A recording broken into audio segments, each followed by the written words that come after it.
shortened the name of my title just for convenience sake. But today I'm going to be talking to you about Paleoflood Stratigraphy and extreme floods. So essentially how Paleoflood information can be a valuable resource for understanding extreme floods. And as many would argue, one of the better resources for gathering data about extreme floods.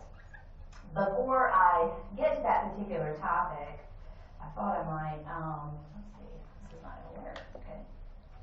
You may need to click on the screen first. Okay.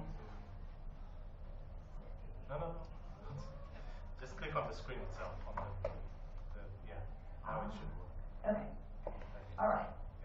Okay, so I thought what I would do for today is I would start with a brief professional background, just a little bit about what I do outside of the Paleoflood work. And then, that should say two, but part two will be about the applicability of Paleoflood analyses to understanding extreme floods, kind of an overview of the main conceptual framework behind those analyses and how they relate to extreme flood analyses.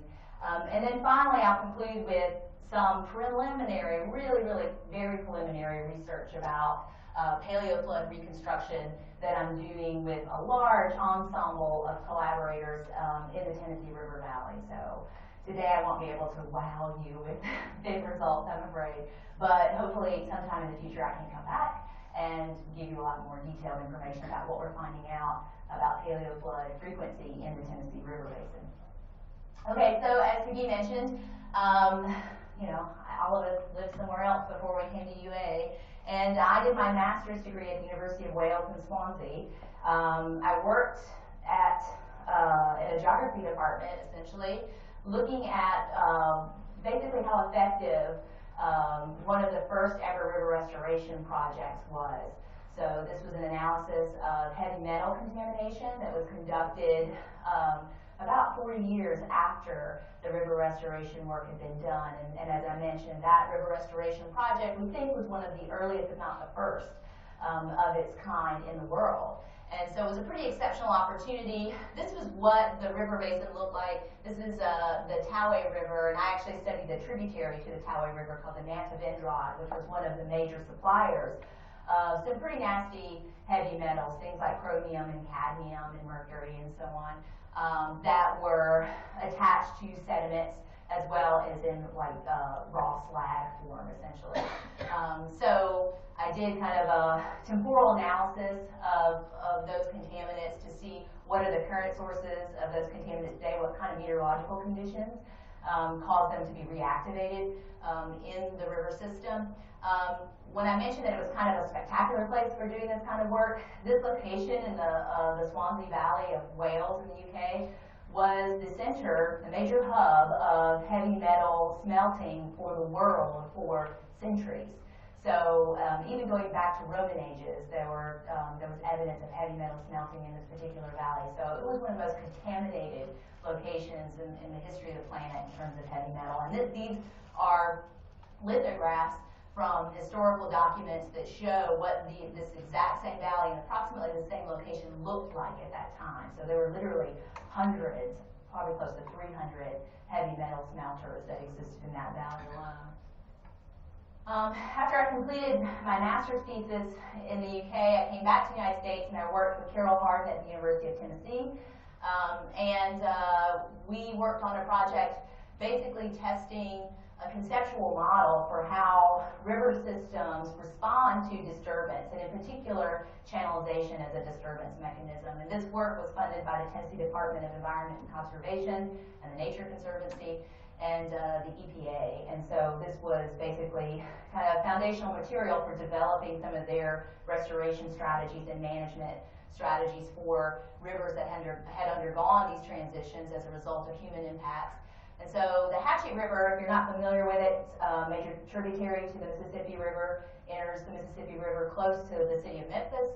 And it looks like this in its lowermost reaches. It's a national scenic river. It's one of the most undisturbed rivers for a river of its size on the main stem, but its tributaries are hardly modified from channelization that took place beginning in the 1900s and then concluding around the 1970s. And so there had been some work done by the USDA to come up with a conceptual model that they were in the process of making into a numerical model for prediction purposes about how rivers respond to channelization over time in order to be able to anticipate different stages of geomorphic recovery and to help accelerate that geomorphic recovery process through management strategies. But this particular model had been tested in smaller tributary systems that had less consistent discharge, that had smaller, discharge volumes, as well as had way more, I guess you would say, higher energy dynamic situations, steeper slopes, and all kinds of differences that you would, anticipate between tributaries and the main stem river. So we worked for a long time to kind of better this model, essentially, and that information was used, as I mentioned, by various state and federal entities to help develop strategies for mitigation of human disturbance. Since arriving at UA, I've kind of continued on this trajectory of what I would call the erosional and depositional geomorphology of rivers. Some people might call it process sedimentology. That's what it's called in geology departments. And so essentially, I've spent a good deal of my time studying what some people might consider somewhat of a hydrogeomorphic oddity, but I think is an important feature of rivers for understanding some of the interactions that take place, have taken place historically between people in the landscape and river systems, and then how river systems are then modified by those interactions and then their functionality changed for some length of time. And what I'm talking about here are what are called in-channel alluvial benches. Some people call them incipient floodplains, some people call them berms. It depends on whether or not you're an engineer or you're a geomorphologist or a geologist and so on. So they go by many names, but essentially what intrigued me about them and still does is that these alluvial benches essentially are secondary floodplains. So the rivers that have them actually utilize not one floodplain, which is what we traditionally conceive of as the way that rivers work. They actually utilize two floodplains at the same time. And so they have a larger main valley flat that really is very rarely accessed, only by extreme vents. In this particular river system, that surface has not been accessed, since the late 1800s. And down here is the alluvial bench, which is currently being colonized by riparian vegetation because of better access to water. And this particular river is located in the Piedmont of the southeastern United States, which, if you've been listening to some of the drought news coverage, the Piedmont typically is one of the worst affected areas in the southeast during the drought cycle. So this is kind of an adaptive strategy on the part of the vegetation that depends on more consistent water supply to colonize these features.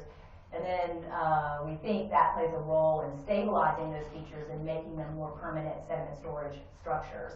So this is not just a singular oddity that happens in this particular stream in Alabama. They've been documented by the U.S. Geological Survey all across rivers in the eastern United States. And for a long time, management agencies like NRCS and USGS have been asking, well, which of these do we call the floodplain? Is it this surface or is it this surface? And so the work that I did with my students and a research collaborator at the University of North Carolina for many years basically looked at that and determined that for many rivers, for all intents and purposes, both geomorphologically and ecologically, this is the floodplain.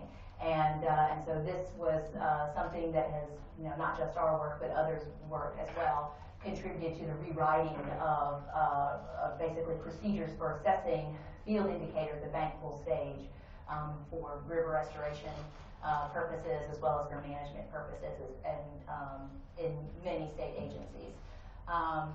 So this is probably the closest I come to doing some of the modeling work that some of you do.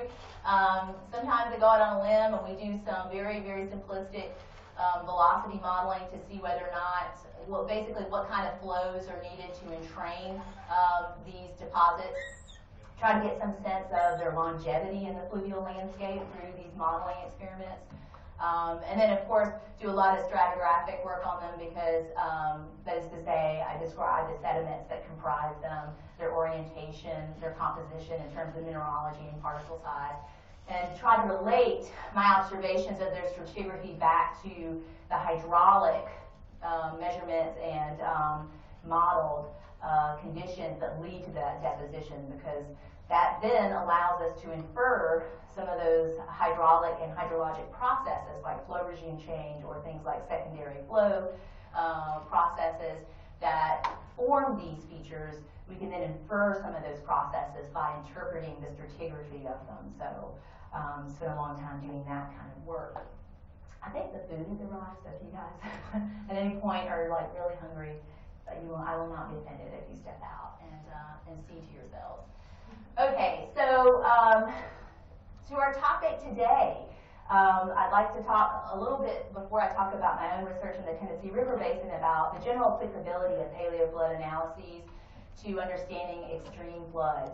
This is a somewhat outdated map, but in my haste to put together this presentation, it's just what I have to do for today. But this comes from the Dartmouth Flood Observatory, where, as many of you probably know, they have accumulated a database of flood information. And it shows you the frequency and the occurrence of extreme floods since 1985 until 2002 in the locations where they have occurred or been affected by those extreme events. And so what you can kind of get a sense of from this figure is that extreme floods are globally pervasive. It's an issue that many parts of the world deal with, interior to continents, coastlines, pretty much any kind of geographic location or setting. This is an issue that at one time or another communities have to address. And so paired with their global pervasiveness is also this conundrum that it's really hard to get good data about extreme floods. By their very nature, being extreme floods, they don't occur frequently, right? And as a consequence of that, our gauging or instrumentation record of these events are not good. At best, I don't know about you guys, when you get gauging sites or hydrologic historical data, best case scenario, maybe 100 years worth of data. A lot of these extreme events work on cycles of 500 years, 2,000 years, 10,000 years, so way bigger intervals of time than would ever be represented in instrumented records of floods. So that's a challenge in and of itself. But even when we have the fortune or misfortune, depending on how you look at it, mostly misfortune, right, to have an extreme event to get data from, there are other issues that we have to deal with. One is that the gauges that agencies like the U.S. Geological Survey have that monitor flow in river networks are not actually designed to capture and record data for extreme flows. They're actually designed and calibrated, for that matter, to collect data about more moderately sized events. So that's one issue. That then leads to problems with the interpretation of those data that, even if your gauging station makes it through a flood, there's going to be some issues with data quality that you're going to have to resolve.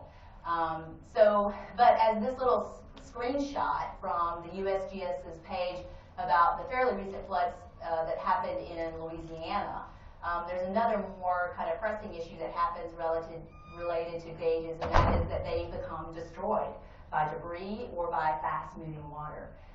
In fact, the paleo flood hydrology people joke that the only good gauging station for extreme flood analysis is one that has failed and has been washed into the bank and deposited with sediment so that you can use it as a dating control. Now, I'm not that far, in drinking the Kool-Aid, but definitely you can see a point there. So I bring all this up because a lot of times, and I think traditionally, people view paleoflood studies as kind of this out there thing with not a whole lot of real-world practicality to it.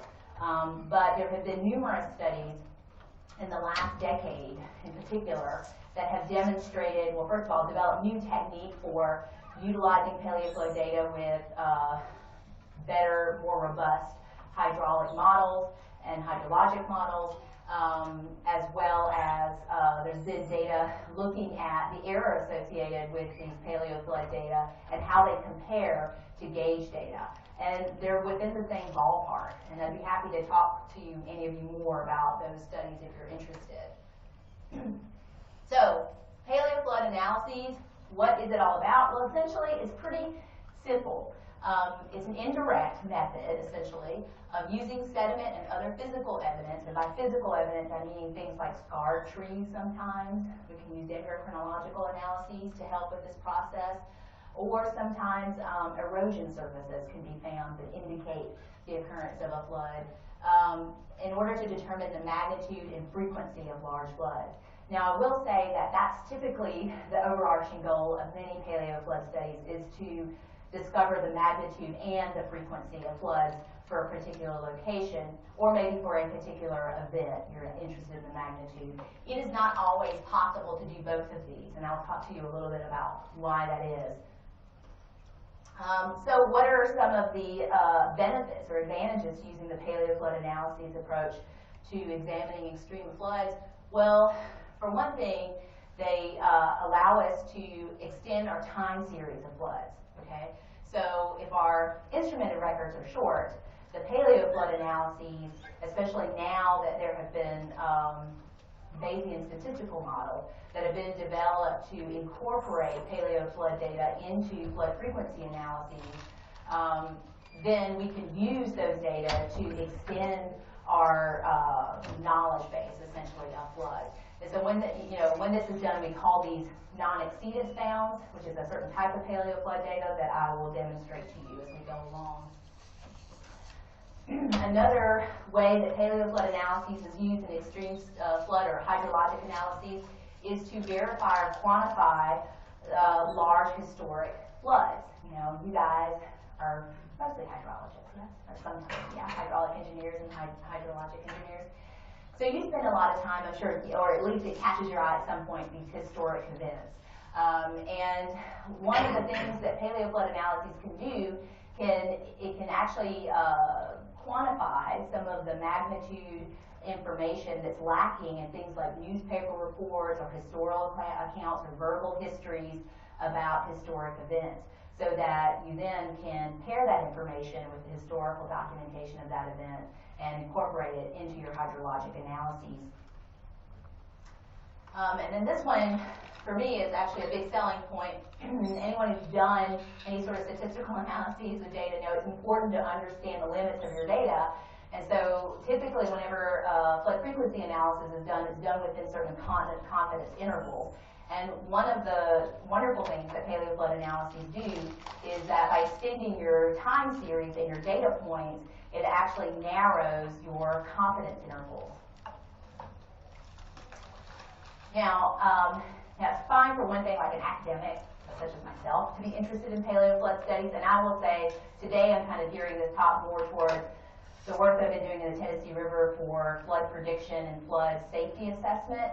And that's just one avenue of paleoflood research. There is a very healthy community of people who do paleoflood work to understand paleoclimate, to understand how rivers evolve or landscape evolution. So there's a whole bunch of different reasons for doing it, but increasingly one of the reasons why it's done is for flood risk analysis. And this is because several federal entities have now decided, for most intents and purposes, that they're switching their perspectives when it comes to calculating flood risk from the Pmf approach, the probable maximum flood approach, to what's being generally called a flood risk analysis approach.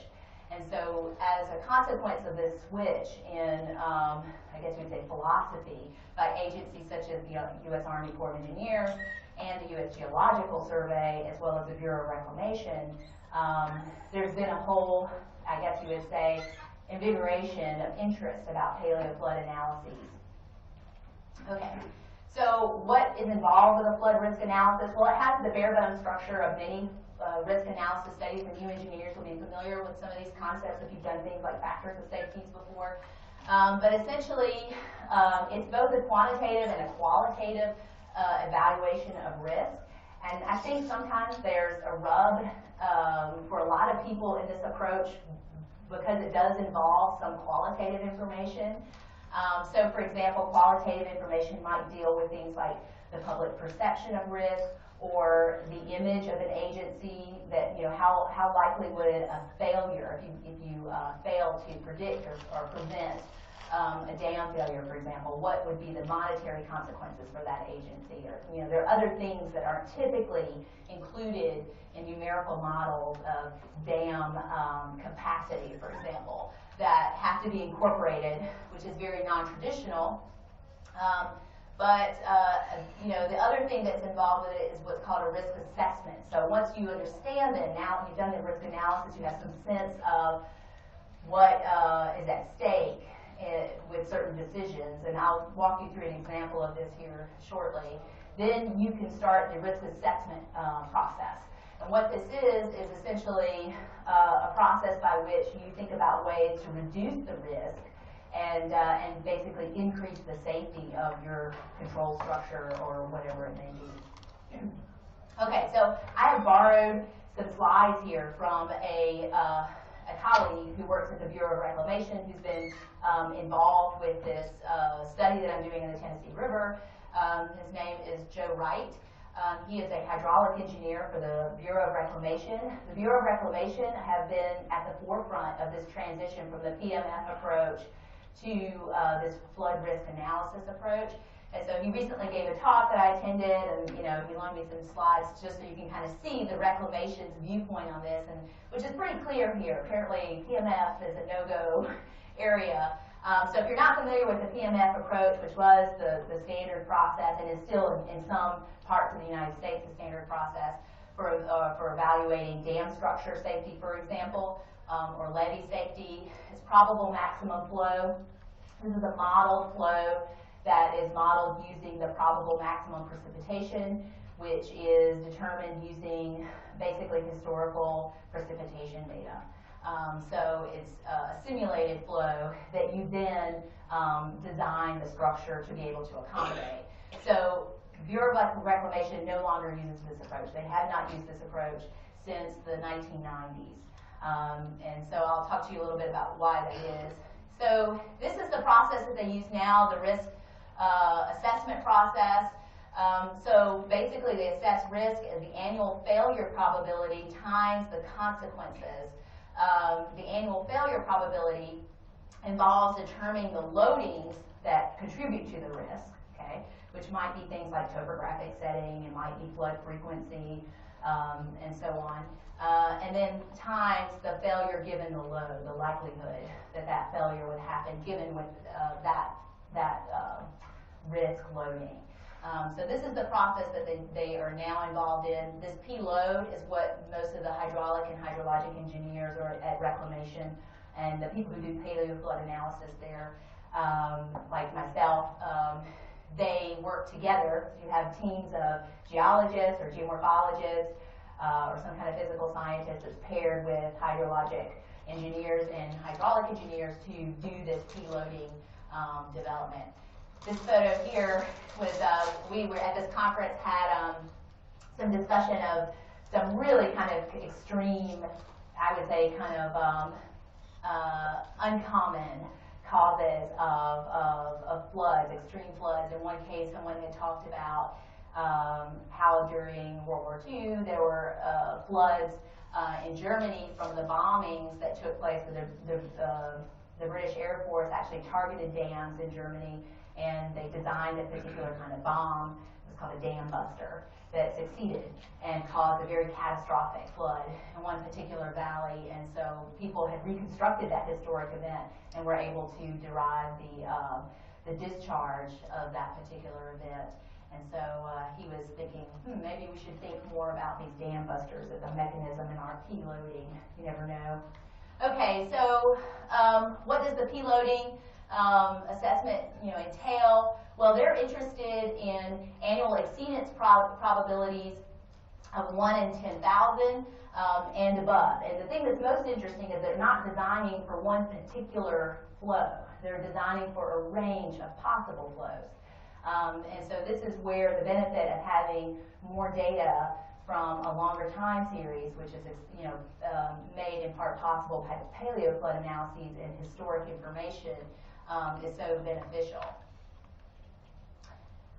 What got them to this point was partially because, they could extrapolate from instrumented data, But how to do that extrapolation gets really, really tricky and hard to justify, right? So which extrapolation would you choose? You can make a valid argument for any of these trend lines that show the extrapolation data. So just to kind of show you how this actually plays out, this is a flood frequency analysis that was done by the U.S. Geological Survey without any paleoflood data or historical information about floods. And so you can see that there's a big fat outlier here for this particular location. This is Lower Rapid Creek in Rapid City, South Dakota. And this is that same flood frequency data incorporated with historical flood information that has been calibrated to get discharged with paleoflood techniques, as well as several paleoflood events that were found in the watershed. That's that 1972 data point. And so a couple of things to point out here. One is these dashed lines represent confidence intervals. They run these through different flood frequency models, and so there's at least 2 models represented here. And so you have 2 sets of confidence intervals for each plot. But basically what you see overall is that your confidence intervals greatly contract. And so that's a much better, more robust situation from which to make decisions about what types of events you should prepare for. That 1972 event, which at first glance looks like an outlier, and I've actually heard some hydraulic engineers say, oh, I would absolutely have kicked that guy out of the data pool if I saw it plot that way, was this event. It was a historic flood that happened in the Black Hills of South Dakota. Basically wiped out all of downtown Rapid City, South Dakota in 1972. It was an overnight event, which made it a more deadly flood. There were also some problems with warning. At that time, the USGS process for warning people about floods in this particular location was to use a landline to call local media outlets that would then broadcast a warning on the television screens. And the landlines failed in the process of the flood. So the power failed. So a lot of people didn't hear the warnings and didn't evacuate. So this is one, if you look at those lists of, you know, the deadliest floods in the United States, this is in there. This is in the top 5 of those, especially in modern times.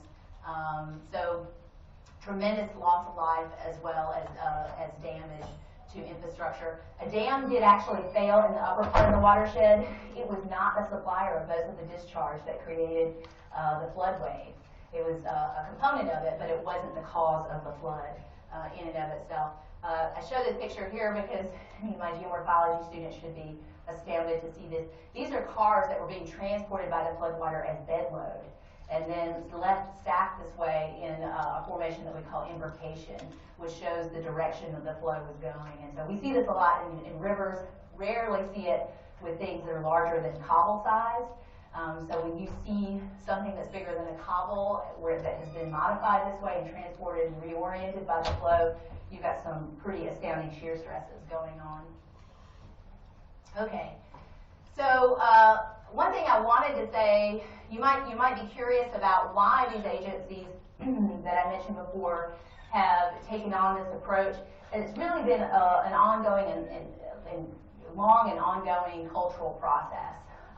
So it began, memory serves me right, with a catastrophic failure of the Grand Teton Dam in the 1970s, and Congress at that time asked the Bureau of Reclamation to change the way that they assess flood risk, and so to abandon the Pmf approach and look for new ways. And so it was really the Bureau of Reclamation that developed the methodology for incorporating paleoflood analyses in the risk assessment and safety process for flood work. And now they use it throughout all of the western United States. And you guys probably know they're the major manager of dam infrastructure in the western U.S. The U.S. Army Corps of Engineers recently, after Hurricane Katrina, because of the the levee failures there, realized that they needed a better way of basically justifying some of the dam safety and levee decision processes and conclusions that they made. And because of all of the legitimate criticism that they received after those levee failures. And so they began looking into this process as well, and are now utilizing it in their dams and levee systems in the western U.S. and have just started using it here in the eastern U.S. They have a demonstration site in Maine. I was talking to the engineer that leads that effort, and they're going to be working their way down into the southeastern U.S. within the next few years, doing these same kind of flood risk analyses using paleoflood analyses. The other big benefit from a management perspective about using this approach is that these agencies were looking at times where they were getting limited budgets, their budgets were decreasing and decreasing, and they were increasingly being faced with a choice of, well, do we basically spend all our money in one or two dams and getting them to pass the Pmf thresholds, or do we use this flood risk and assessment model of analyses that then has a mechanism by which we can reduce the risk and lower the cost of maintaining the safety of many different structures. And so this was one of the benefits they felt over the Pmf approach and led to their adoption of it. Okay, so from a technique standpoint, there's a lot of different ways that paleoflood analyses can be conducted. Historically, this was a very common way, what we call regime-based estimates. Essentially, rivers oftentimes in their landscape, like the floodplains, will have preserved old paleochannels. They don't have water in them sometimes, but the old channel remains, and so you can go in and take measurements of the channel geometry, and then from that calculate what were some of the potential bankful flows, for example, that were capable of being produced in those channel dimensions. A lot of studies were done in the 1970s. If you are familiar with paleohydrology, these are probably the studies that you've heard of, the paleocompetence studies, where they do things like they take these large boulders that have been moved by extreme events in semi-arid and arid systems, a lot of arroyos and washes, very dynamic energy systems, and they'll back calculate the shear stresses required to transport those materials, and then from those shear stresses be able to infer velocity, and then with some dimensions of the channel can calculate discharges and so on. It's a lot of back calculation. Today, the bulk of paleoflood analysis that's done for flood risk assessment takes the form of these two last ones, floodplain stratigraphy, where we actually look at the sediment that has been generated and stored in the floodplains and terraces of rivers. And there's a couple of different ways we can use this, but it's largely for looking for the frequency of floods. You essentially go in to these different topographic elevations of these different storage features, sediment storage features, and you figure out how frequently they have been utilized to store flood sediments over some interval of time. And so essentially in locations where you encounter a terrace or a floodplain surface that no longer seems to be functioning as a floodplain, it's not actively storing any sediment any longer, instead it's developing soil, this is what we call a non-exceedance bound. This basically establishes an elevation beyond which you don't expect there to be flood events affecting. So paleostage estimates are similar kind of to what I was describing before with the competence studies, where you pick specific rivers, sections that have very stable channel geometry, so bedrock gorges are great for this because you can control for the shape through time, and you essentially look for slack water deposits, which are very fine sediments and organic matter that get deposited even under peak stage conditions. So they're good representatives of peak flow water heights wherever you find them. Okay, so this is a little diagram that kind of sketches these out for you. It's a bit busy. It's a U.S. Army Corps of Engineer diagram. I'm sorry I don't have a citation here. I'll try to put that on here before the final uploading. But you can kind of see that they've conceptually laid out these different topographic locations where we seek evidence of paleoflood sediments that can be used for reconstructing paleostage. In some instances, a maximum paleostage, and in other instances, a minimum paleostage. The difference between these is that coarser sediments are going to fall out of suspension well before the peak discharge is reached. Okay, so they only give you, and those typically are going to what you're going to find on floodplain settings. In backwater areas where you have eddies and shear zones and so on, is where you tend to have the backwater sediments accumulating. The fine materials make it out to the farther reaches of the valley, and these are places that we seek deposits that can help us figure out maximum paleo stage for specific events. And then I mentioned to you before, non-exceedance bounds, this idea that where you start to see evidence of soil development, which is a process that takes thousands of years, indicates basically geomorphic stability and flood stability, essentially. You don't have access by floodwater, accessing of floodwaters at that surface. And so it can give you an elevation beyond which, in the last whatever 1,000 years, you have not experienced flooding. So how do we know the timelines? That's kind of an intricate question, which I'm interested in talking to people afterwards about, but essentially it involves a lot of detailed geochronologic dating of, carbon, for example, radiocarbon dating. Our particular group tends to use a lot of optically stimulated luminescence dating, or OSL dating, that tells us the time since burial of the deposits. And so I'm happy to answer questions afterwards about the dating of these deposits. So one of the things that people are kind of curious about is to say, well, these paleoflood deposits, if they're there in the landscape for thousands of years, why don't I see them? And it's, well, because you don't go to the right places to look for them. But so I'd like to show people this. This is actually from a study of a contemporary flood in 1985, the Potomac Valley flood that flooded the Mystic Cave in western Virginia. And so you're seeing a variety of slackwater deposits that have accumulated in this cave in response to that flood. So one of these are stream cobbles that have actually been trapped as the floodwaters rose towards the ceiling of the cave in the speleothems. These can be used as maximum stage indicators for that event, as well as to determine what the velocity was at that location for back calculations of shear stresses. Other types of backwater deposits or slackwater deposits are things like these sands that are perched on ledges inside of the caves, and then deposits within the cave environment itself.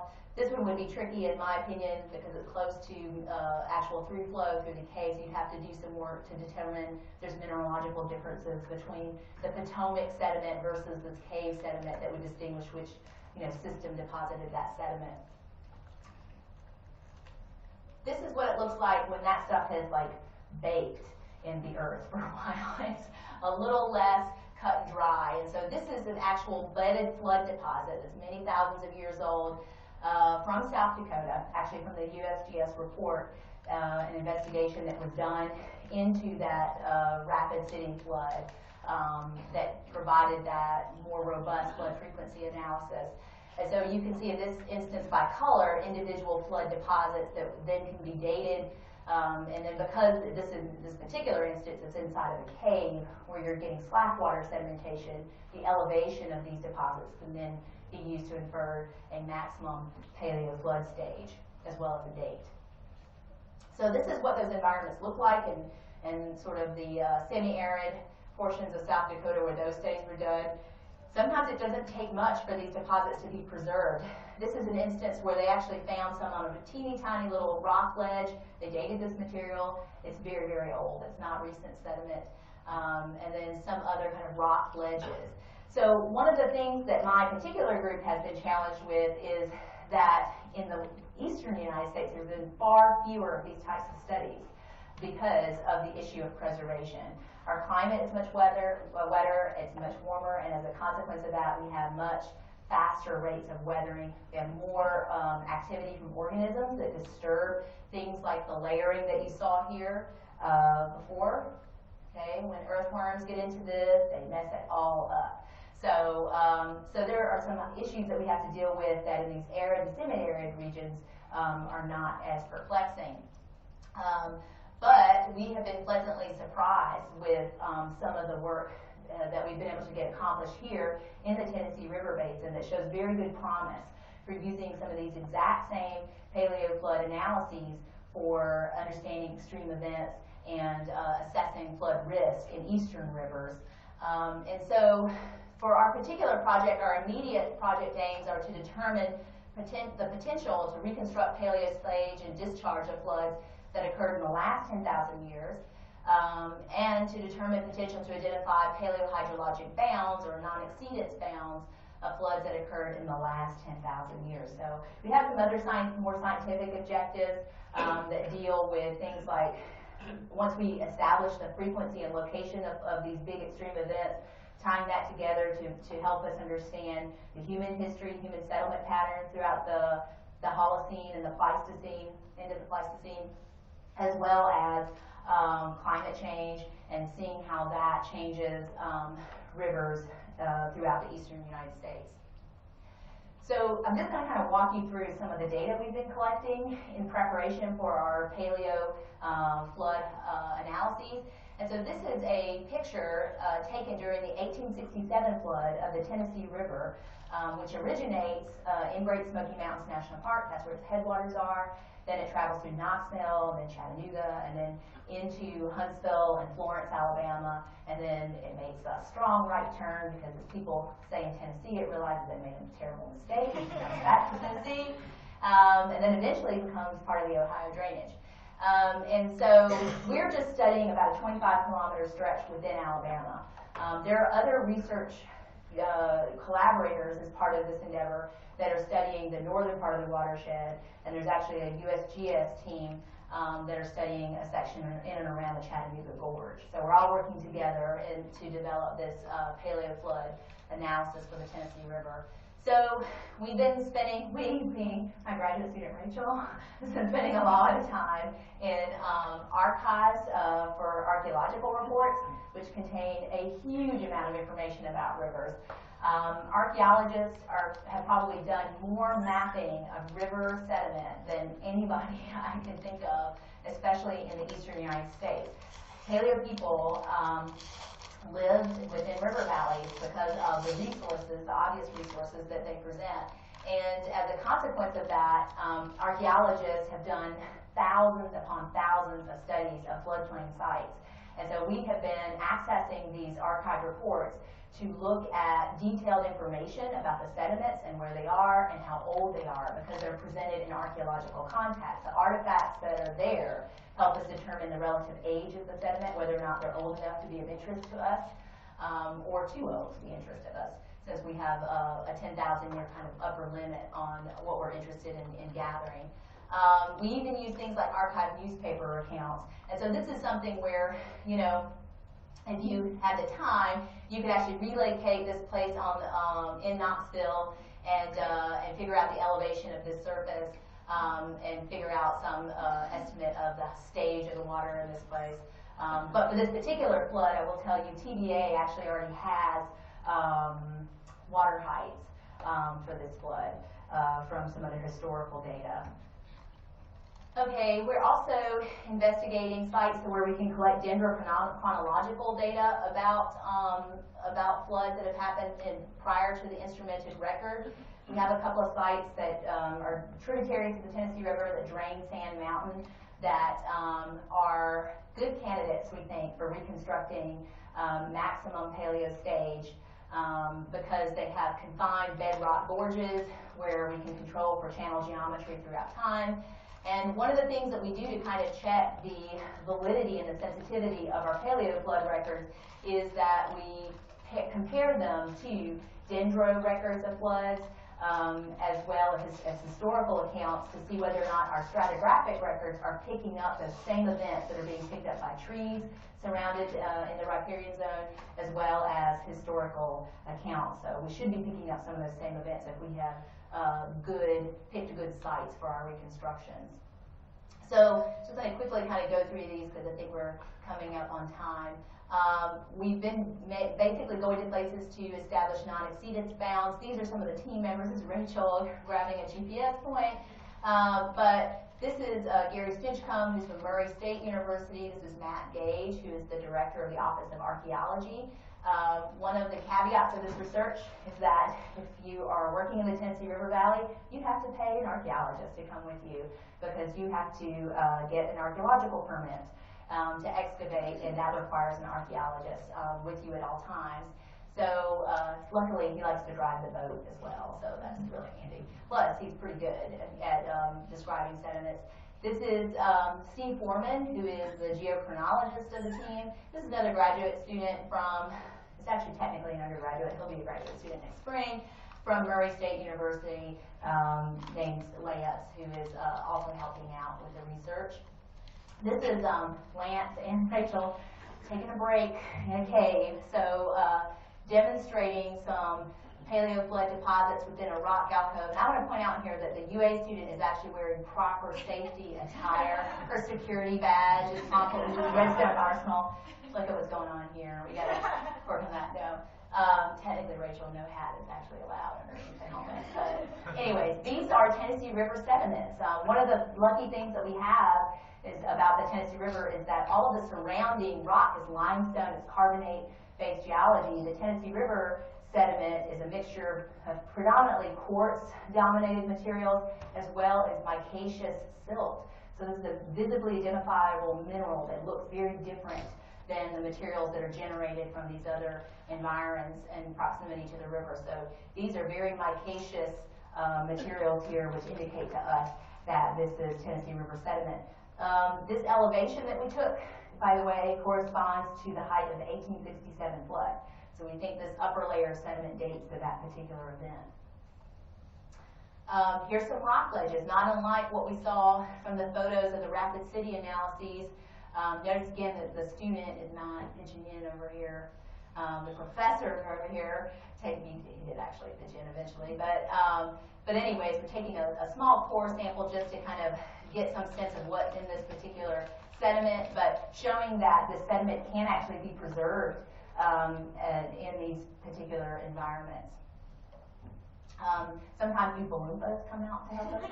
No, and we look like Oompa Loompas, but a lot of the caves that we work in are bat habitat, so we have to comply with white-nosed fungus protocol to protect the bats, and so this entails wearing this getup in the summer, in the heat, with your caving helmet on and stuff, so that makes it a lot of fun. But the upside is the spiders crawl over you and not onto your clothes and skin and stuff. So a little bit of preliminary results here. So we're just kind of getting to kind of a mapping, you know, what's next essentially. But Rachel and I recently gave a talk about some of the archive data that she had. We found such a wealth of archive information about floods in the archaeological reports. We decided to go whole hog and talk about observations of paleoflood deposits from archaeological reports in many eastern rivers, not just the Tennessee River. So we found hundreds of these events. And so right now we're working on a database of paleoflood information from these archaeological reports that we hope to make available online so that people can use it for regional or continental scale analyses of floods throughout time. And so we're hoping to pair the date of the flood, the location, as well as elevational information. So stuff that maybe could be of use to people who are not paleoscientists, but actually hydrologic or hydraulic modelers. This is some very preliminary results of some of the measurements we've made of the sediment samples that we've taken from some of the terrace deposits. One of the goals of our project is to be able to tie our observations of flood frequency at our study site locations to those made by the USGS team, as well as the other team that's working from the University of Tennessee and the University of Georgia. And we think we might have found a magnetic susceptibility marker for some of the floods. So magnetic susceptibility is a test that we do to detect for ferric minerals. And one of our flood layers is really hot for ferric minerals. And there's a lot of reasons why this might be. It could be that it's carrying a lot of overturned soil that it eroded, and soil can oftentimes get enriched in ferric minerals through the petagenesis process. And so we think this might, we still are investigating it, the samples are at the lab right now being processed, but we're hopeful that this might might lead us to a way of saying, okay, here's an event that we should all pick up. How can we verify that this is the same layer across the whole basin? This stratigraphic marker holds potential to do that. Okay. With that, I'm going to conclude my talk, but I'm happy to answer questions that you may have. I do want to acknowledge a couple of people. One is that this research is being funded by Electric Power Research Institute, and I was put in contact with those guys and able to get the funding essentially through Fred Andrus in Geological Sciences here at UA, so I'm eternally grateful for Fred for connecting me to EPRI. And I should say that I didn't mention everybody, the work that everybody's doing here. Matt Darrell is doing the dendrochronological work that I mentioned before, as well as Natasha Demova in Geological Sciences is helping us with some of the geochronology of the samples. And so hopefully in the coming year you'll hear more robust analyses and results.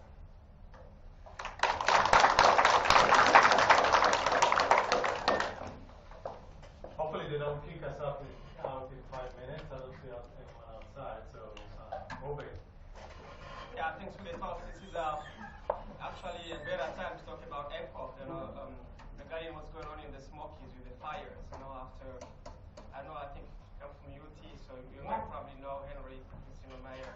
We worked together. Yes. We did some work with tree rings to predict the fires coming, but nobody listened. So this is now they're all around him. So I think this is great work that people should take a look at. Yeah, thank you for that. A good output. My question is, how far back have you been able to go, and if you do look at climate information at that period as well, so we can see maybe in the future those climate. For the research that we're doing for the immediate future, we're only going back 10,000 years. And that's because EPRI is a nonprofit entity that is funded by utility companies. They're funded by nuclear plants and people like Alabama Power and so on who pay membership dues. And so essentially what they do is they collate those dues and then they put those funds to generating research that helps those fields move forward. And so they feel that for the type of risk assessment they want to do, that 10,000 years makes the most sense for them. Now, we are inadvertently collecting data about longer time scales, by analyzing some of these soils. These soils that I'm showing you here, I talked about the sediments, but all of these sediments are covering paleosols. And, based on some of our field observations, I don't have any of the dates back, those paleosols are a minimum of 6,000 years old. And potentially a lot older, maybe even a couple million. So, they can house huge amounts of paleoclimate information. And as some of you may know, not a lot of that has been generated for the southeast in particular, as well as the eastern United States. We're really hugely excited about the potential now that we have those samples with us to be able to, not on every dime, but on our own time and our own money, to be able to extend those analyses for the purpose of paleoclimate reconstruction and information that could be useful for that. Yeah, for sure. Can you show us the slide from the Rapid City when you have the two curves, generation curves? One with the paleo, one without the paleo.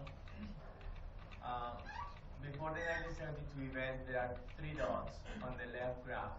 Yeah. And those 3 dots are moved up on the right graph. Why those 3 dots were moved, and what is the criteria to do that? That's interesting. I noticed the same thing when I looked at this, and I thought, oh, the scale shifted, and it didn't. So I don't know. I think what happens is that whenever you incorporate the data points from the longer time scale, it changes where the other points plot, essentially, in terms of the best fit line. But that's my best guess. I don't know. I mean, I have that report, and we could look into it and figure out. But the 3 dots on the left are measured, isn't it? Those are measured and gauged with equipment that calculated that amount of water at that time. Right. Yeah. No, they are. Let me see. Yeah, the filled-in circles are gauged values. So yeah, that's a recording gauge. Let's see if the recurrence interval shifted. Yeah, so I don't know if you can see here, but right here, those dots are pointing between the numbers 10 and 20 on the recurrence interval, and over here, it's between a little bit before 50, maybe 30 something to 100. And I think it's something about having these other data points that are actually causing the recurrence interval of all of the other floods to plot differently with that information. And that's part of what these engineers like about it, is that it provides this long-term perspective. Before having these paleoflood data points, that 1972 flood just looked like an oddity. But if you look at it, I mean, it's a big flood, but it's almost middle of the pack for some of the bigger floods that happen there. So. How much data do you think you need for a river the size of the Tennessee? Good question. It depends on who you ask. So some of the hardcore paleohydrology people are like, not that much data. You could just get bare bones information and just any kind of information. Even if you establish just a couple of non-exceedance bounds, that's really helping the cause. But as a geomorphologist, I know how dynamic rivers can be, and I also know about how dynamic rivers in the east have been over geologic time. And so I really want to make sure that when I'm looking at a deposit, that I'm actually looking at a flood deposit and not necessarily something else like a lateral migration deposit or a wind deposit or something. So that means having a lot of different sites and throughout the whole basin, and correlating the information between the sites. So it's one of the things that we're trying to discover. Is part of the reason why they picked the Tennessee River, EPRI, and I should also say the work is being done as part of an effort created by the Nuclear Regulatory Commission to increase this paleoflood analyses and flood risk perspective in rivers of the east in the way that's been done in the west. So we're kind of experimental. We're trying to see what's the minimum you can do, and then also what's ideal. That's one of the long-term kind of goals. So I can't answer that yet. Sorry. Okay. Is there any pattern between the Pmf prediction versus paleoflood prediction? So which one is more conservative? Is there any pattern between this? Hey, that's a great idea for a paper. Yeah, there have been, I guess the history of dam failures could speak to that. Okay, the Bureau of Reclamation got to the point where they experienced so many dam failures that their safety was evaluated on Pmf, and it didn't work. It didn't foresee these particular events. And it's just because of the limitation of the data, that's involved with the Pmf. And there's just if you're basing it on meteorological data precipitation, you're talking 35, maybe 40 years of data, it's going to be really hit or miss whether or not you get a big event. And then, sometimes people pluck those events out as outliers and don't include them in analyses. So I would say that the Pmf is riskier, and I think that's what led all of these different federal agencies to switch their viewpoint, is because they feel like there's less risk, as well as a lot of the other benefits that I mentioned about helping their budget stretch and all kinds of stuff. In this particular case, PMFC is more conservative. In this particular case, this was not done for an actual dam structure. So this was just done for flood frequency. So I don't think there was a Pmf generated. It was just a flood frequency curve. Yeah. So, as you know, the FEMA provide a 100-year flood zone based on computer models mostly. And there's a lot of argument whether or not that's enough, a 100-year flood.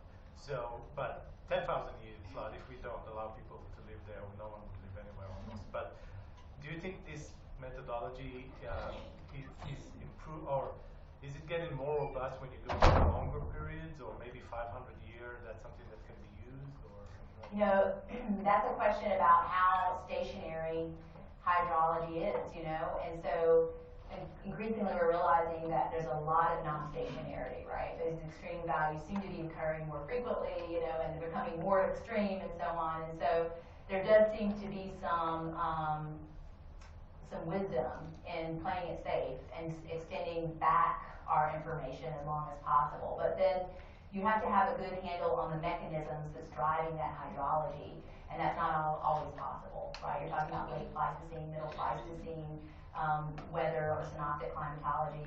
For big portions of the world, it's just not well known to be able to know whether or not it's applicable to today's situations.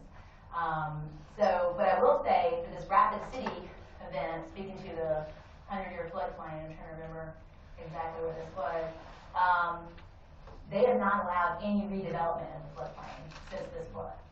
And so, in fact, the mayor says, there's a quote from him in this report that says, in the future, when developers ask about developing the floodplain, I know not only will say no, but I will say hell no to developing the floodplain. And they've stood by that. Instead, what they have done is they've made it the whole floodplain for the lower the lower river has become a memorial to this particular event. So everywhere you go, there's markers of what the stage was. It was, the discharge at that particular site was over 50,000 CFS. So, and this is a very small drainage area system, so that's a pretty amazing flood when you think about it. And so they've made the decision to not allow any kind of development in the 100-year floodplain or beyond. So. Well, sometimes it can be a landslide. If you have a landslide in the upper part of the watershed and all that water accumulated, then you have these massive discharges that are not possible to account with any model. Right.